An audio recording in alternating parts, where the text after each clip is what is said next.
We turn now to the surge in the fighting in Iraq and the surge by the president to win support for it. His message has been relentless. Go to the White House website and see for yourself. One day there's a press release with the headline, Fact Sheet, Al-Qaeda in Iraq. It summed up the president's most recent brief for seeing Al-Qaeda there as part of the same enemy that attacked America on 9/11. The next day, there's another one, setting the record straight, targeting Al-Qaeda. This one's a summary of the 40-plus public appearances the president has made this year alone, talking about defeating Al-Qaeda in Iraq. There you see the rundown, January 10th, January 11th, January 13th, and so on, right down to this week's speech at the air base in Charleston, South Carolina, where he invoked Al-Qaeda more than 90 times.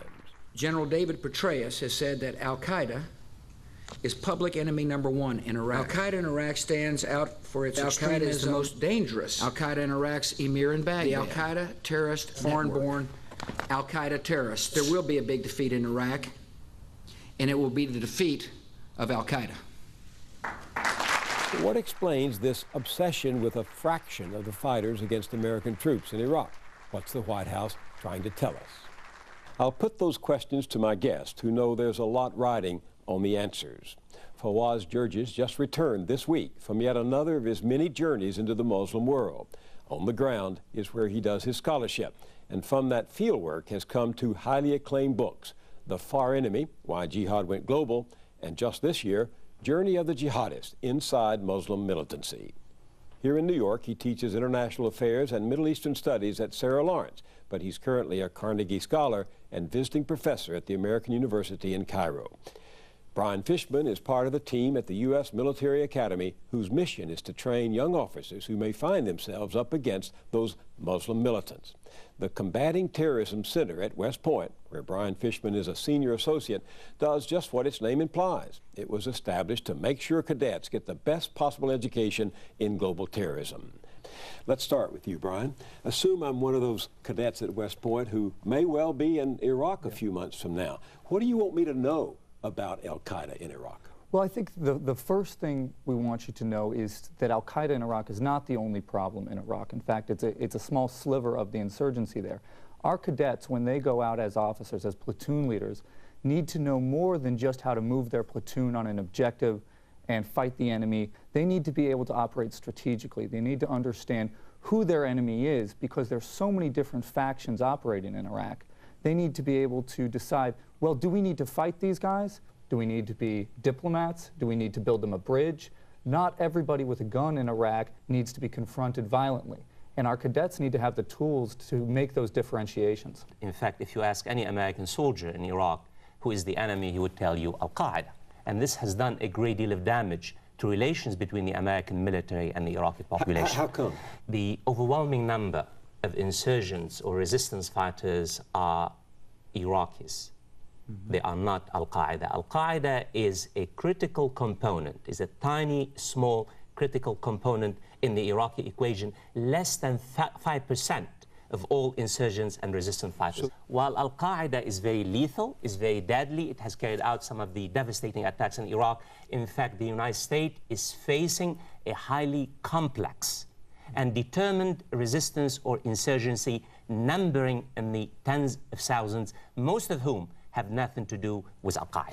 But just the other day, the United States launched an offensive about 30 miles north of Baghdad.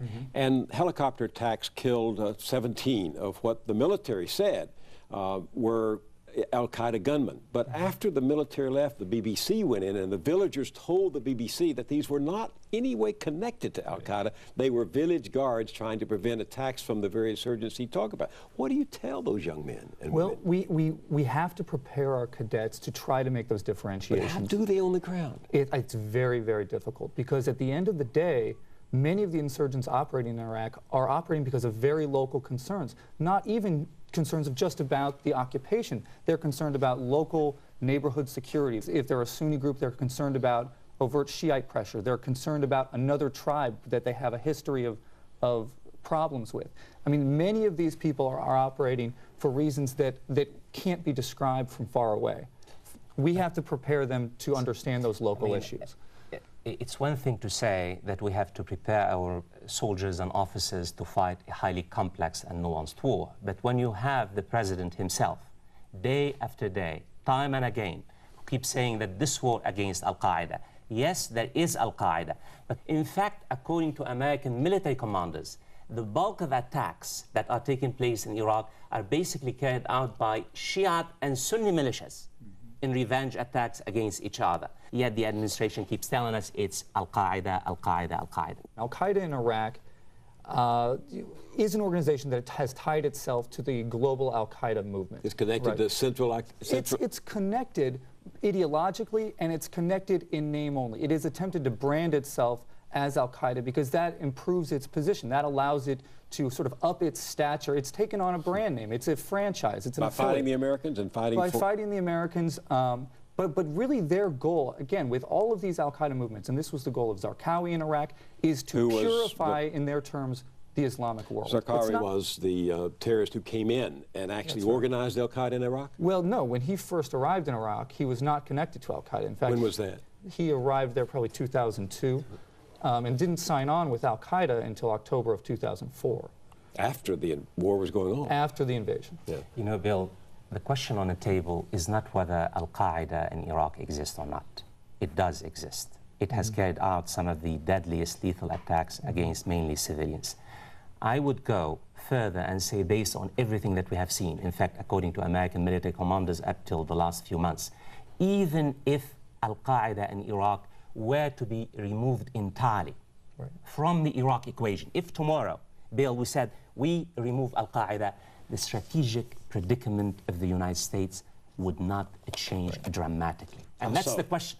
If our reading of the situation is correct, that the United States is facing a complex and a highly determined insurgency or armed resistance, then the question is, you're facing tens of thousands with probably millions of supporters in terms of families and neighborhood. And this is why, unless we understand that this is basically a political problem, and in fact, only Iraqis can defeat Al-Qaeda. That's the irony. The president keeps saying, we need to stay in Iraq in order to defeat Al-Qaeda. In fact, the evidence shows that Al-Qaeda in Iraq can only be defeated by Iraqis, chased out of Iraq by Iraqis. Iraqis are beginning the task now to do it.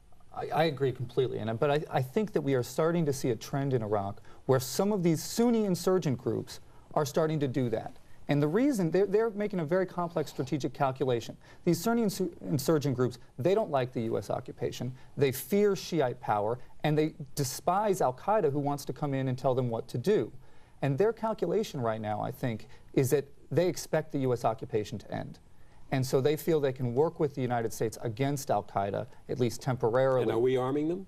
I don't know if we're arming them or not. Some of them, yes. We are arming some of the Sunni tribes. So are we becoming hostages to the local parties, no matter who's there? Well, in some senses, I don't think this is a bad strategy, though. I think it's possible that there will be negative repercussions down the road. In fact, I think it's likely there will be negative repercussions down the road. You know, as a historian,